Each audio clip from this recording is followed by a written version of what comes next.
doctors who were in the hospital that they work at, and they Mhm. like had their appendix out on Tuesday, and Wednesday they're down in the meeting with the IV pole and the hospital gown, That was you for sure. checking in to make sure everything's good. Like, that's not to be admired. Like, that is, we Mm-mm. look at it inside, internally, it's like, wow, he's a badass. Like, Yeah, wow. I Like, do too. like he is really serious. But then really we should be like, oh no, that's crazy. Like, go lay down. You literally just had your appendix, just had surgery, just had your body opened Right. up. Go lay down. Welcome to Journey to Joy Live, a podcast to promote wellness, resilience, and inspire joy. Be empowered to balance your mental, physical, financial, aspirational, and social health while providing mental health awareness and breaking down the stigma of mental illness in the Black community. I'm your host, Dr. Int Joy, and I'm here to help you transform life's challenges into opportunities for joy. Let's begin the journey together. Hello, we are in episode 90, Unlearning the I Can Do It All mentality. And I'm very honored to have a very special guest, Dr. Nicole Washington, psychiatrist and chief medical officer of Elocin Psychiatric Services. So another fellow psychiatrist and another fellow chief medical officer. So awesome to have you. Thank you. Welcome. Yeah. Do you want to tell us more about who you are and what you do? Yeah, I am Dr. Nicole Washington. I am a board certified in Tulsa, Oklahoma area, but am licensed all across the country and take care of people all across the country. Take care of a lot of we take care of a lot of the same people, those busy Black boss women out here who are killing themselves trying to do it all, trying to do everything by themselves. Do you feel like you're part of that you're killing yourself too? Or you feel like you figured it out? I used to. No, I used to. I used to really, really push it. It was unnecessary the way that I was pushing it, but I am in recovery. I am in recovery from having to do everything. There it is. Well, that's why we're here, because hopefully we done figured something out to teach our listeners about how to not burn out, how to not stress out and be overwhelmed. Because Mhm, we mhm. just feel like we gotta do it all or that we have to do it or maybe we do have to. We're wife, mom, bosses, so maybe that's the case. We don't have to. No, I'm not Okay. claiming that. We do not have to. There it is. Dr. Nicole is here to say that we We do not have absolutely do. to do it all. All right. Well, let's just jump right We in, do because not. why do so many of us women feel like, especially the high achievers? I mean, we high achievers just doing all the things. Yeah. Why do we fall into this I can do it all mindset? Yeah, we are the presidents of team too much. We just do not know. We don't know how to sit down. We don't know how to not do everything. Some of it is our moms. I mean, some of us had Mm. moms who seemingly did everything, right? They worked and still came home and took care of all the household things. Most of us probably had traditional fathers in the home where they went to work and then came home and rested, and our moms were the ones taking care of all the laundry and the cleaning and the cooking and the grocery shopping and the running the kids and all the stuff. And so we just thought, oh well, that's how it goes. Like that's my lot in life. Like that's what you do. You work yourself to death during the day, and then you come home and you work yourself to death again, and then maybe you get some sleep, and then you do it all again the next day, and you don't complain about it, but it's what you do. Exactly. You know what I was looking at? I don't know if you're Christian, but the Proverbs 31 woman. What you think about that? Because she can do it all and she's doing it with grace and she's a wife, she's a mom, she's a boss, she's a leader, she's doing everything. What do you think about that? Because if we're See? looking at, scripture, if that's what Yeah. we believe, we're just like, oh yeah, that's what we want to do. And everybody strives to be a Proverbs 31 woman. Yes, but I just don't know why I can't be both, right? Like, Yeah. why can I not take a nap and be that woman? Like, why can I not take a nap? Why can I not rest? Because I also believe that woman probably still did rest. She had her 7. She That had woman right. still rested. She Yeah. absolutely rested, but she also was not working 40 hours a week for somebody else, and she was also not having to do all those other things. I mean, that is the reality. And I do often hear women tell me, "Well, my mom was a stay-at-home mom, and Mm, she seen through everything, and I just feel like I can't live mm, up to that." It's like, "No, you yeah, can't, because you didn't have the same setup. You didn't have the same life." yeah, Like, you're comparing yourself to somebody that you will never be able to live up to, not in that way. right, You have other ways that yeah. you're gonna shine. Yeah, the stay-at-home moms, they don't have to worry about, like, the work and bringing in the money, but they're still doing a lot, Oh, and then they're the doing a moms who ton. are Well, they're working are doing a yes, lot because they're doing the stay-at-home duties plus bringing in the plus. money, but not as No, much no, no, stay-at-home duties. no. Believe me when I tell you, I think that being a stay-at-home mom is probably one of the hardest jobs there is to have, because those moms don't get any time off. Like, they're on their job 24/7. There's no PTO, there are no sick days, there's no, "Oh, I have a headache today, I'm not going in." That's not how any of this works. Like, you're expected to perform and function in that role 24/7. But as a stay-at-home mom, it does put forth the, "Oh, my mom takes care of everything." Like, that's what the mom does. The mom takes care of Yeah, everything yeah, because and the don't let the kids stay-at-home be mom is the house homeschooled. manager, and she's the, like, yes, like, she's the teacher, she's the house manager, she's the everything, she's the chauffeur, she's the organizer of the schedules, like, she does it all, and you can get into your head like, "Oh, I'm supposed to do it all because that's what moms do," but you don't realize, like, I'm in a different setup, like, my life is not quite the same as my stay-at-home mom, right? Like, I have a job, as a physician or as any busy professional, you're an attorney, you're in the Mm, C-suite, you're doing whatever, you're an entrepreneur, mhm, you are working 40 plus hours a week doing mhm, something else for somebody else, and then you turn around and still have those same duties popping you in the face. So you cannot be everything that your stay-at-home mom was, because it's mhm. unrealistic. It just sets you up for failure. Unrealistic. Yeah, so some of us say that, like, having our plate full, we can be our best because that makes them more organized and being busy works for them. So how can we tell the difference between being busy, but being truly overwhelmed and burnt out? Because that's a difference. No, it is a difference, and it's a fine line for us because so many of us feel like we need to always be doing something, but I think you Mhm. have to explore all of that. Like, that's where the mental health treatment comes in. That's where the Yeah. therapy comes in. That's where it all kinda separates itself out and you can figure out what's going on. Being busy is one thing. Yeah. Not allowing yourself to rest because you feel like that's a waste of time and it's not Mm. productive, that's a different thing. Right? Because some of us think, well, I'm not doing anything. Like, if I take a nap or if I take a night off or if I take a weekend where I'm not doing any of that stuff, I feel like I'm not being productive and I'm just being lazy. And I'm like, baby girl, rest is a verb. It's an action word. It is an action word. It is a verb.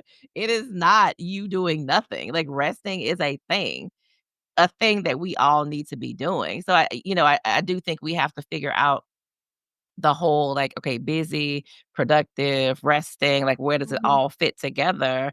But we feel like we need to be doing stuff 24/7 or we're not, if I'm not making money, then what am I doing? If Mhm. I can't see the product, if I can't see the end product of all of my effort, what am I doing? And I just think Yeah. that's dangerous. Oh gosh, it is. And I know I've done that. Even maternity leave where I'm supposed to not be working and it's like 12 weeks. Like 12 weeks is great, but sometimes it's too short. But I remember my last maternity leave at the 8-week mark. I was just like, I got to do something. What I don't know about this extra 4 weeks. What's going on? And that's when I started my small business and was thinking about the podcast. I'm like, really? Really? You couldn't even take that time with your little sweet baby. You out here like, "What can I get done while the baby's sleep? I could be getting this done." Or you could have been resting and resting your body, right? Because you just grew a whole human Right. and you did what you did. I mean, but I'm not the one to knock you. I mean, I think I don't know if I told this story when Mhm. we were at the event that we were at, but, Mhm. like, I gave birth as a medical student, I gave birth as a Mhm. resident. My medical student experience was amazing. Like, my med school was great. I ended up taking, like, 3 months off But my child was premature. I had a kid at 32 weeks. Like he was in the Mhm. NICU for a month. So I needed that time. My school was supportive of that time. I still marched with my class. Like it was, I mean, Yeah, they did everything they could to make this work yeah. for me. And it was great. And I was very appreciative of that. As a resident, fast forward 4 years, Mhm. and I'm a resident and I'm in Mhm. training. Mhm. And the last month that I was gonna have, my last month was an inpatient psychiatric hospital month.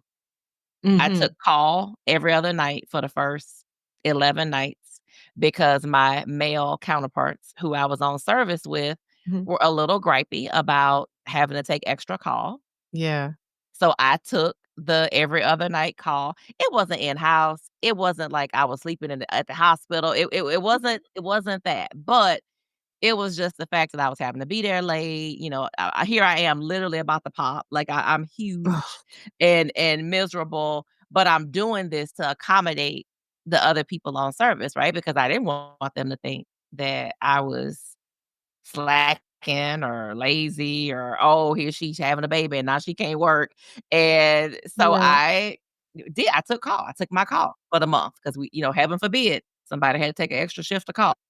You know how it gets with the schedule and stuff. So Yeah. I did it. And then I had complications after my baby, Mm. and I ended up a week postpartum, 20 something years old with a pacemaker put in.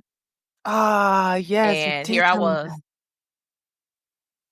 Yeah, so here I was, a week postpartum, I got this pacemaker put in, Mm. and I'm, like, due to return to residency, so I had my kid January 13th, pacemaker put in January 20th. February 1st, I was supposed to be back at least in person 2 half days a week for academic sessions and for my continuity clinic with my Mhm. patients. But the ridiculousness of the fact that here I was walking around with a sling on because my pacemaker wires hadn't even set in yet, and I'm just walking around, like, trying to see patients. I'm Still still a whole working. mess. Yes, I'm a whole mess. I'm having panic attacks because I was like, all of a sudden, like, "Oh Oh. god, what if my heart stops? And what if I'm holding my baby? And what if we both Mhm. die? And what if I kill her? And what" I mean, like, all the negative, ridiculous, anxious thoughts, a and here I was, like, nobody ever said, "Hey, why don't you rest Mm. and sit down?" Well, nobody And the said sys it. it's the systems because I feel like yes, we need to be saying, "Yeah, I need to rest." Like, "No, you're not gonna overwork me. I just had a kid. Like, I need to sit Mhm. down." But the Right. systems also need to say, like, "Sit down. Wasn't there Like, for for you. real. Sit down." Now you were working for yourself, so you were like, "Let me see what I can do to get my own stuff together Yeah, that in was this." different. You Yeah, up in that was a little bit different. residency. So it sounds Yeah. like there was a couple things there. The residence made you feel some kind of way, so there's that guilt, but also the program didn't really help you, right? Or would they have given you the Oh, time if you were like, "Screw that, screw them well, residents," I think this is the thing. I don't think I was in a malignant program. Okay. I really enjoyed my training program. I really felt good about my program director. I felt good about the department chair. I felt good about my attendings. Like I really had, by and large, a really great resident experience. I think this is more a reflection of the system. This is more of a reflection of that being a time where we honestly were not thinking about like physicians' mental Mm. health or Yeah. or, the mental health of professionals. We just weren't thinking about us.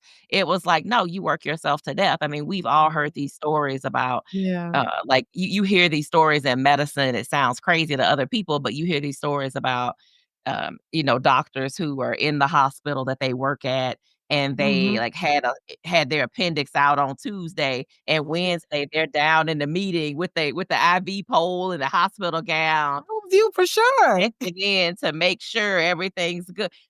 Like, that's not to be admired. Like, that is we Mm-mm. look at it inside, internally, it's like, "Wow, he's a badass." Like, Yeah, "Wow." I Like, do too. like, he is really serious. But then, really, we should be like, "Oh, no, that's crazy. Like, go lay down. You literally just had your appendix just had surgery, just had your body opened Right. up. Go lay down." But we don't do that.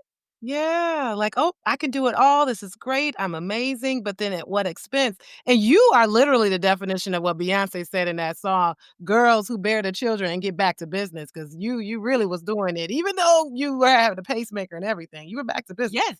I was back to business. I was like, "Oh, okay, so I'm going back 2 half days a week, and then I'm doing research the rest of the time. I can do that.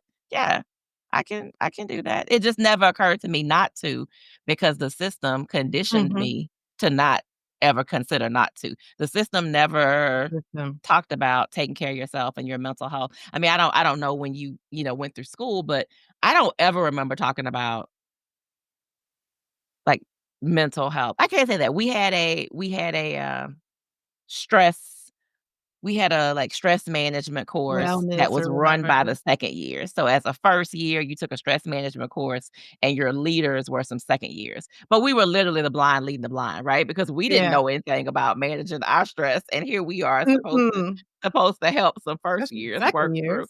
Yeah, Yeah. yeah, like, what do we know? So, it was a little but, I mean, they had something, but there just wasn't a lot of talk about self-care, and it just No. wasn't. It just And wasn't. there was a certain point where the residents, they said, "Well, you have to work only 80 hours a week," where they Yeah, started to limit it. But even yeah. 80 hours a week, what? That's a No. lot.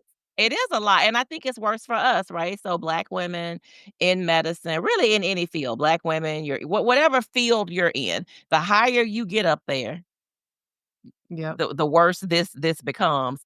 But we have that, I have to work twice as hard. I have to be twice as good just to get the same amount of respect. I have Yep. to really like grind myself into the ground just to be seen.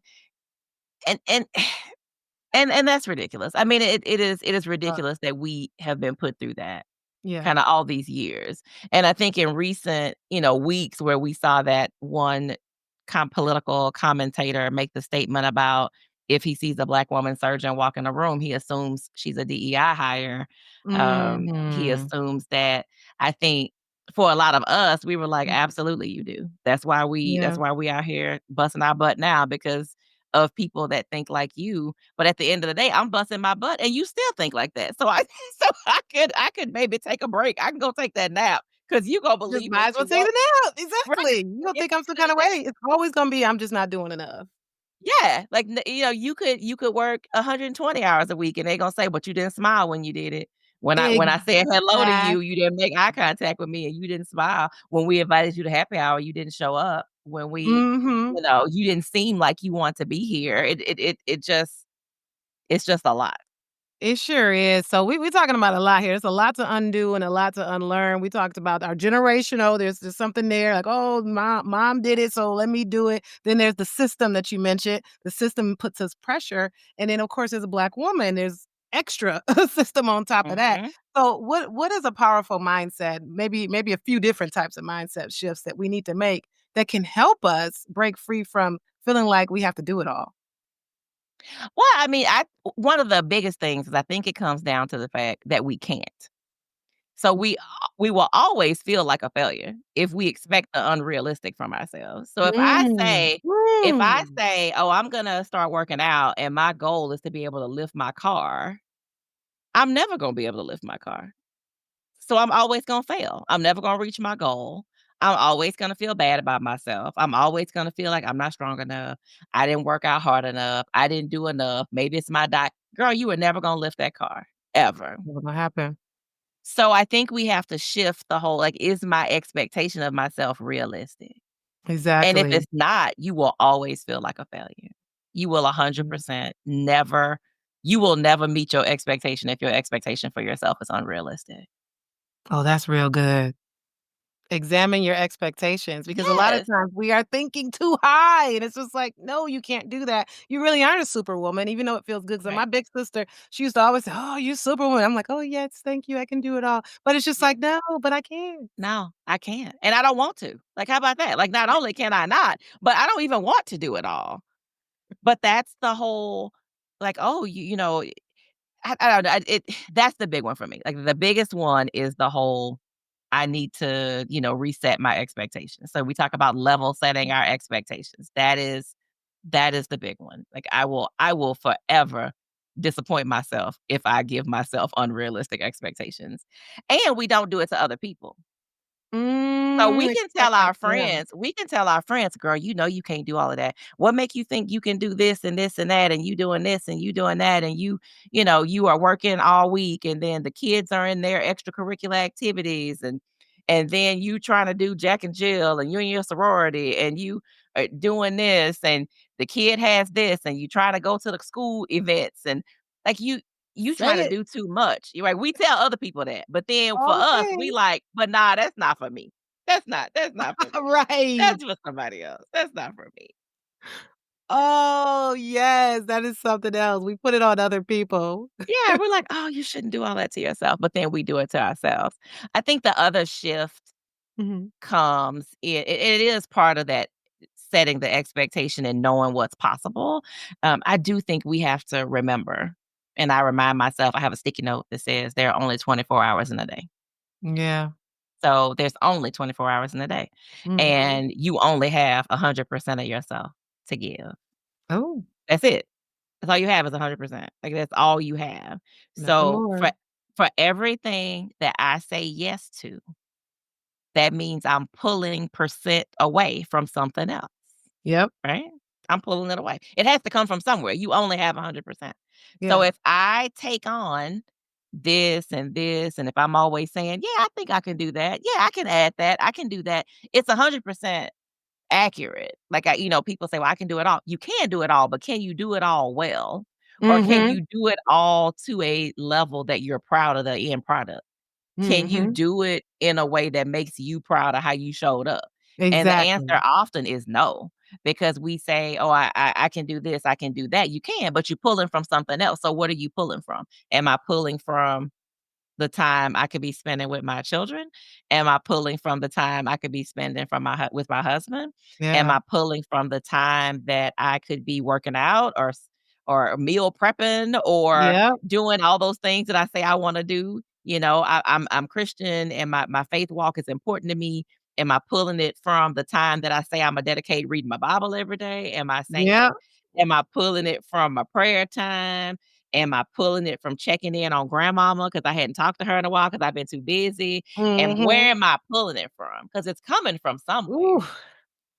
Ooh, I'm hearing you, Dr. Nicole. I'm so hearing you because I noticed that the busier I get, my husband's looking at me like, okay, what about the family? You gonna pencil us in? And I was started doing a lot of these mental health fairs and brunches and stuff. I said, okay, let me scale back because I need Yes. some weekends for the family. I hear you, husband. In the spiritual life, I noticed that's starting to take more of a backseat ever since Yeah. college, really. So it's been a Yeah. long time where I've just Yeah. never sat down with the Bible, so that's Yeah. something that I'm definitely gonna start to prioritize.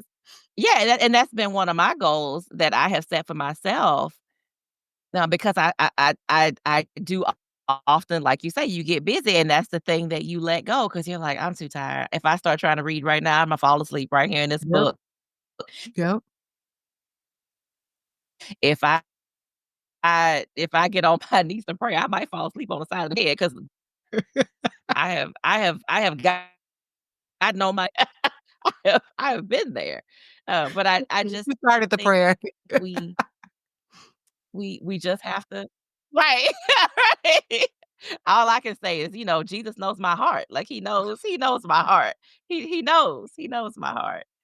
But I do think we have to really look at what am I pulling away from. So for every yes, you're taking away from something else.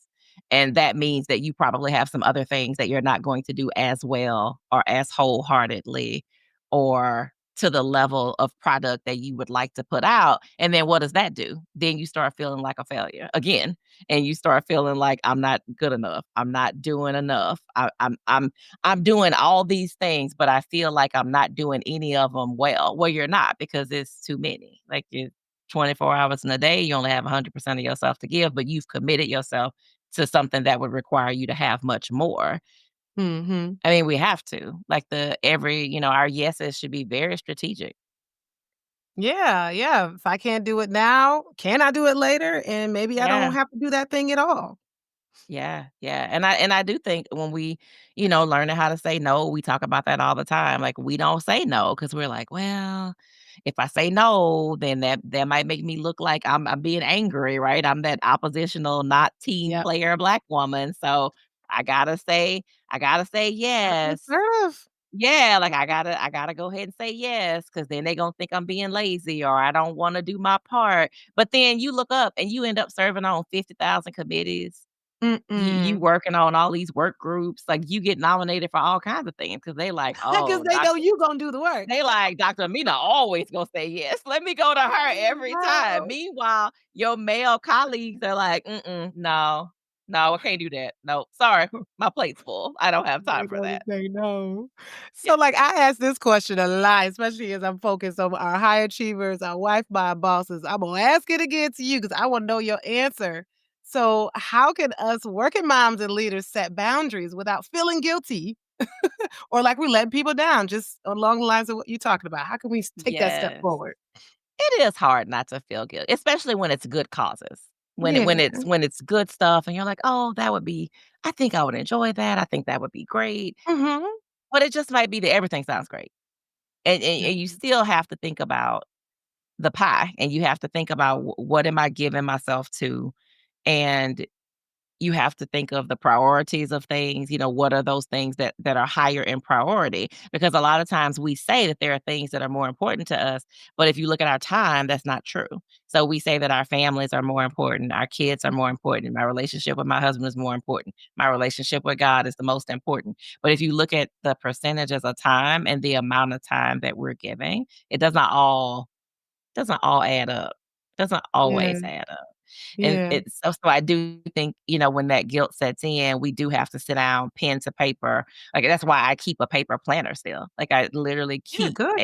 I keep one because I like to be able to I like to be able to look at my whole week, and I write all kinds of stuff on there, like call so and so, check in on this person, Yep. do all these things. And I need to see those things on there because if I don't, then I can very easily get caught up in the meetings and the schedules and the podcast stuff and the patient Mhm. care stuff and the plan and stuff, and then, it can just become so overwhelming. And so I think for you to even think about setting a boundary, you even have to Yeah. figure out who do I need to set a boundary with? Because Right. sometimes it's us.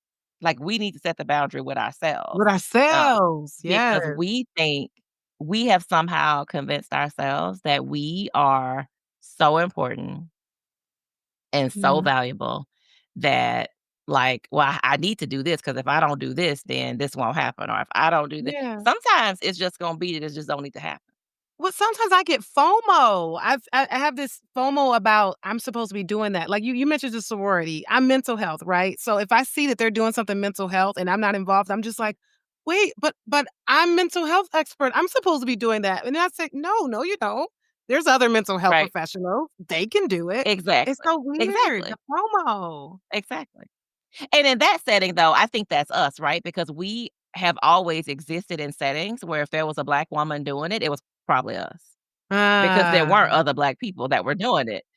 So when you were, when I was a resident, there was nobody else Black. So when I was an attending, there was nobody else Black. So if there was a Black Mm. topic or if there was "Oh, we wanna talk about this Black thing, let's ask Dr. Washington because she's the one talking about this Black Ah. thing."